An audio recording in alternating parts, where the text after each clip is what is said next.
What is up, fight fans? I'm Jason BURGOS for Sherdog.com, and my guest today has had a very busy last month. On May 30th, he was competing in the octagon and scoring an impressive second-round submission over Brok Weaver. 3 weeks or so later, he will be back in the octagon on June 20th. This time, he will get a high-profile spot when he gets to put his hands on a 34-fight veteran and UFC vet Jim Miller. And that man is the Predator, Roosevelt Roberts, Mr. Predator, sir. Thanks for the time to talk this quick return to the octagon. Man, thank you. Thank you for having me. Yeah, it's quick, but we ready to get it. Now, the first thing I wanted to talk about was the wildness of like the fake Twitter account on that everybody got fooled by. They thought you had Twitter, you didn't have it. This account and Brok are getting into a back and forth. How did you find out about the account actually having a back and forth with him? And was that one of those first moments where you've tasted, yeah, these are the drawbacks of fame? You'll have people straight up being imposters of you on social media. What happened was, so the day of the fight, my homie sent me it on Instagram, and he thought it was me. So he was like, "Hey, what are you doing?" And then I started reading it. I'm like, what is this dude talking about? And then I told him like, "Hey, that wasn't me."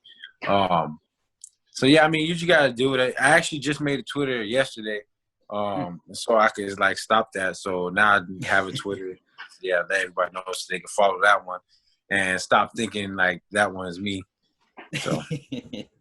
But you guys still had beef going into the fight nonetheless that had nothing to do with Twitter, nothing to do with dogfighting, because he missed weight before the fight. There was a lot of obvious talking in the fight itself. You had a tough upbringing that, people have talked about, UFC's talked about in interviews, stuff like that. So, for you, does trash talking during the fight kind of get you in like that natural mind frame of fighting that you've had for a while? Do you feel once you get in that technical rhythm, start getting the trash talk going, it does like it bring out the best version of you? Man, I think so, man. I think I never trash talked like that in my fights before, That was my first time doing that, like in any MMA fight that I had. I used to trash talk when I was in the street, like talk shit while I'm fighting. But that was my first fight. I did that, and I actually felt really good. I felt like it made me feel comfortable in there. It made me feel like I just felt at peace. Like I didn't feel like I felt like I was back on the street again. Why do you feel this fight is kind of takes you to another echelon in your career? Is it because he has such a name? He's fought so many high guys. Do you hold him as a higher standard? Is it because you see them giving you a name as proof they are really believing in you, so you have to prove that belief? Like, why do you feel this is the next kind of step forward? Well, I just didn't step forward just because how long he's been in the UFC. And he's a good dude, man. Jim Miller been around. He's been around before I even thought about even being a UFC fighter. You know what I'm trying to say? Like, so like So it's like I got a number of respect for this dude, and I feel like he's gonna bring out the best in me. Going in there, looking at him across the cage, knowing I'm gonna have to step it up. I feel like he's gonna bring out the best in me, and I feel like this is the right opportunity for me to showcase what I got. And yeah. Oh, no. I thought you keep going. If you get add more.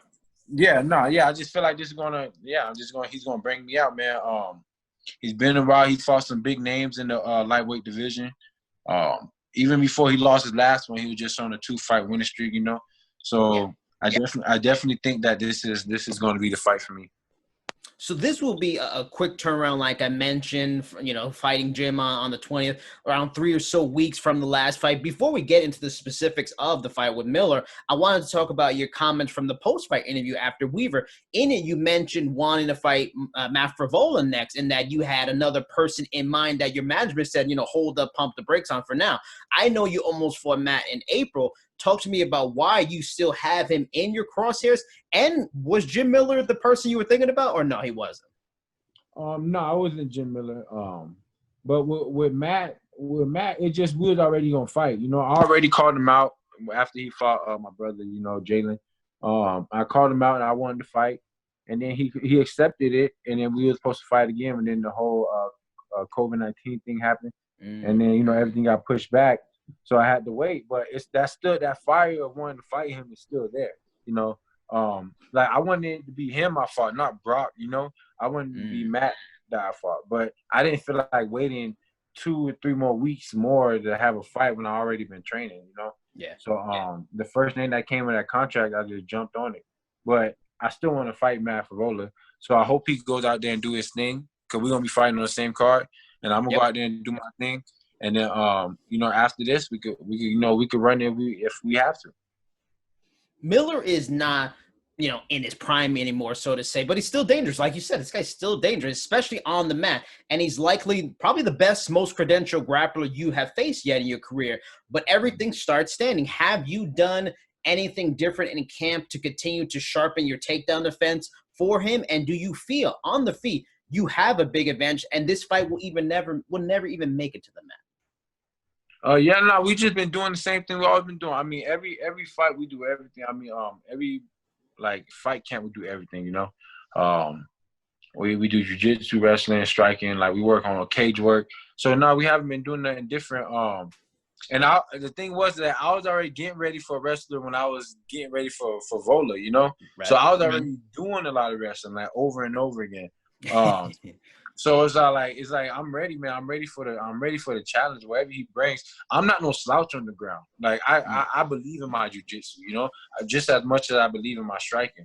I'm a Carlson Gracie brown belt under Thomas Cronin, So, and I really hold that dear to me. So I don't feel like if he gets me down that I'm gonna be too out of I'm being deep water, I feel like I'm gonna be right naturally where I always been, I train with high level guys all the time. But I'm gonna go in there and keep it standing, and wherever it goes, we're gonna make it happen.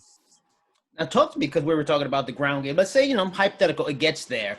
What, from scouting him with the team and when you're looking at things, because, this guy, like I said, dangerous. This guy's got 17 submissions career-wise, 9 in the UFC, which is damn impressive, record level kind of stuff. Yeah. What techniques specifically have you seen and you've been working on that maybe he does very well that you need to be really, really careful with? And are there certain things you've seen that, okay, that's a moment when I get in the fight, that's where I can get back to my feet and make him pay?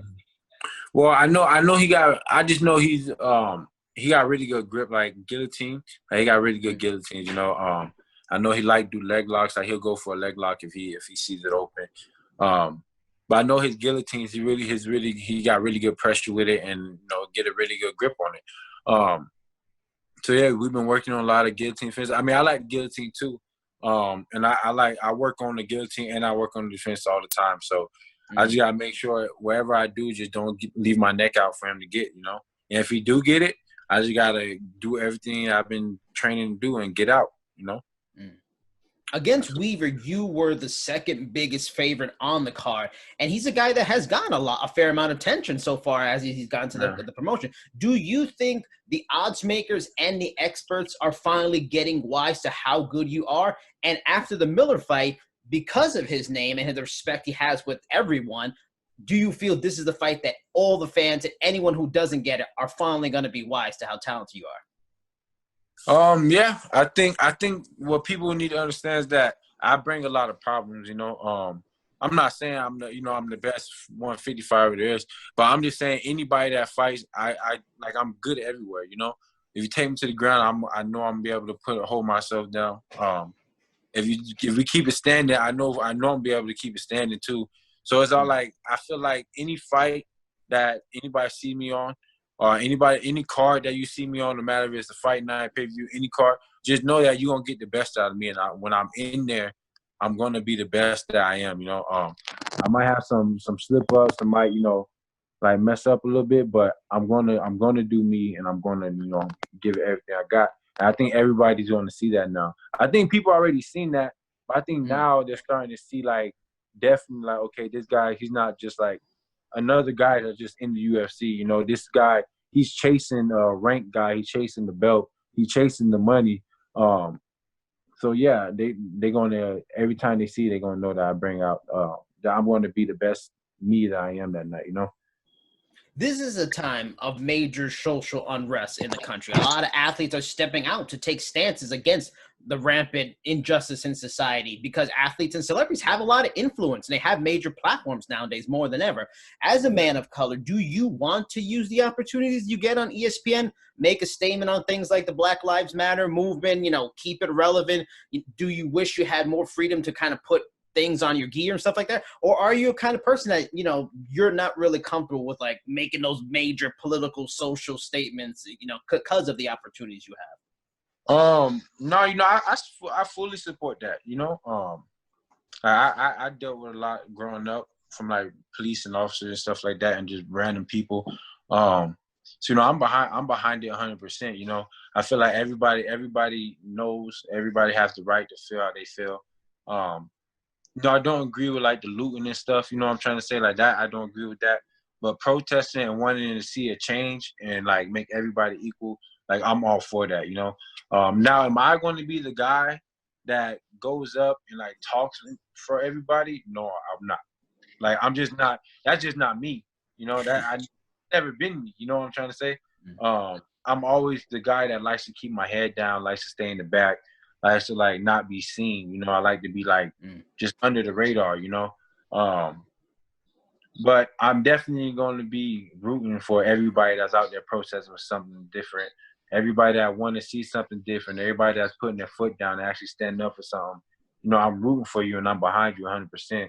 But it's not like I'm just not the guy that's going to be out there like that. You know, I'm more to myself inside. So I'm not going to change that. No, I never will. And you grew up in a major city in Miami, right? Yeah. Like, what kind of stuff did you deal with? Like, you know, were there really bad instances that you had to go through that really shaped your perception of how you look at the police and stuff like that when you were younger? Yeah, you know, I had some, man, I got beat up by cops. I got like I got a lighter popped in my face by like I was on the ground and then, you know, the cop popped the lighter in my face. Like, man, like I had a lot of times where like cop, like a lot of stuff happened with police officers, you know. But then I can say that a lot of police, there's something I got into with police officers and they wasn't no bad cops, you know. I actually know, like I actually got messed up by a lot of like every cop is different, you know. But there are a lot of cops that sit there and like they will put in the work on you, like, you know, rough you up. I see my homies get roughed up, like hear them screaming, like, you know, like, man, like it's bad. But I don't think every cop is like that though. You know, I don't categorize every cop, but there is a certain few that, you know, shouldn't have that power of being a police officer, you know.